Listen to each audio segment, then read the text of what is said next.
की 2047 साली देशाला विकसित करण्याचं स्वप्न साकार करण्याचं काम माझ्या सगळ्या तरुण विद्यार्थ्यांच्या माध्यमातून झालं पाहिजे। आज मला आनंद वाटतो की कराड तालुक्यामध्ये ज्या पद्धतीनं तिरंगा यात्रा साजरी झाली त्याच्यामध्ये प्रशासनाचा मोठा वाटा आहे। मी मनापासून प्रशासनाचे आभार मानतो की अत्यंत चांगल्या प्रकारचं काम माझ्या प्रशासनाने इथं केलेलं आहे। आज 15,000 मुलं एकत्रित करण्याचं काम, 15,000 ज्येष्ठ नागरिक एकत्र करण्याचं काम, 15,000 स्वातंत्र्य सैनिक एकत्र करण्याचं काम, 15,000 एक्स मिलिटरी मन गोळा करण्याचं काम हे आमच्या प्रशासनाने इथं केलेलं आहे। ज्यांनी देशासाठी प्राणाची आहुती दिली, ज्यांनी देशासाठी आपले प्राण गमावले, त्यांना खऱ्या अर्थानं माझ्या कराडकरांकडे बघून अभिमान वाटत असेल की किती मोठ्या संख्येनं माझे सगळे कराडकर जमलेले।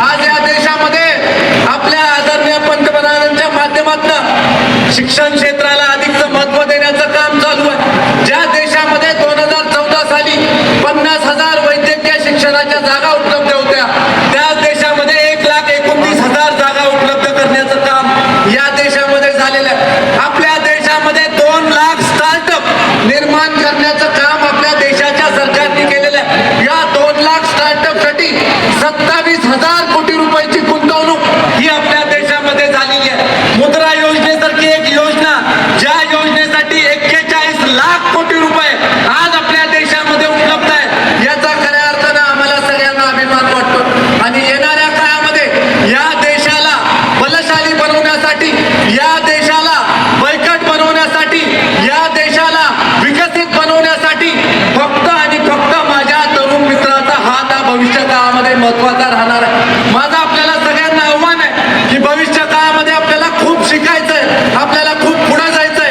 देशाचं नाव पुढे न्यायचंय, भारत मातेचं नाव मोठं करायचंय। आणि त्यामुळं खऱ्या अर्थानं आपल्या सगळ्यांवर खूप मोठी आशा आणि अपेक्षा ठेवून आजच्या तिरंगा रॅलीच्या निमित्तानं मोठ्या संख्येनं प्रत्येक विभागामधून लोक जमा झाल्याबद्दल तुमचे मनापासून आभार मानतो। प्रशासनाला विनंती करतो की सकाळी 8 वाजतापासून माझे तरुण मित्र आज इथं आलेले आहेत, त्यामुळे त्यांना किमान बिस्किटचा पुडा तरी प्रशासनाच्या माध्यमातून द्यावा। आणि आता मला सांगण्यात आलं की प्रत्येकाला एक बिस्किटचा पुडा हा प्रशासनाच्या माध्यमातून मिळणार आहे। आणि त्यामुळं सगळ्या विद्यार्थ्यांनी खऱ्या अर्थानं प्रशासनाने जी चांगली तयारी केलेली आहे त्याचा सुद्धा आनंद घ्यावा। परत एकदा आपले मनपूर्वक आभार मानतो आणि थांबतो। जय हिंद, जय महाराष्ट्र। कराड नगरीतील तिरंगा यात्रेच्या निमित्तानं आज या ठिकाणी उपस्थित असलेले कराड दक्षिणचे कर्तव्यदक्ष तरुण कर्णधार आमदार आदरणीय अतुल बाबा, तसंच माजी आमदार आनंदराव नाना, या तालुक्याचे प्रांताधिकारी, तहसीलदार, DYSP मॅडम, तसंच कराडचे मलकापूरचे नगराध्यक्ष, उपनगराध्यक्ष, कराडचे सभापती, उपसभापती, आमचे सर्व शिक्षक बांधव, शिक्षिका, सर्व विद्यार्थी, तसंच कराडचे सर्व नागरिक आणि सर्व विद्यार्थी विद्यार्थिनी, आणि सगळ्यात महत्त्वाचं आजच्या या रॅलीमध्ये त्यांनी जाण आणली ते आमचे सर्व जैनजी।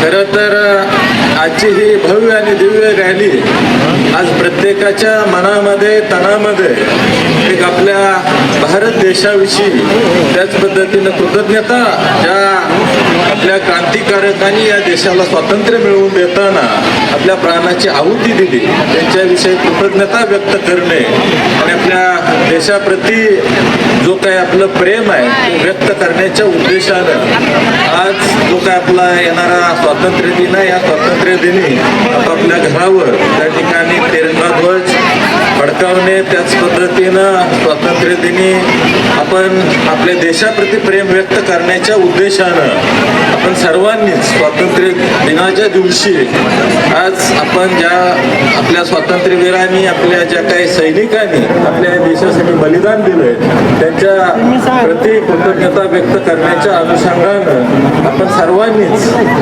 त्या दिवशी कृतज्ञता व्यक्त करण्याच्या अनुषंगानं त्यांचं स्मरण करणं, सर्वच गोष्टींच्या अनुषंगानं आपले आदरणीय पंतप्रधान नरेंद्रजी मोदी यांनी या कार्यक्रमाचं आपल्या सर्वांना नियोजन करण्यात करण्यासाठी सांगितलं होतं आणि संपूर्ण देशामध्ये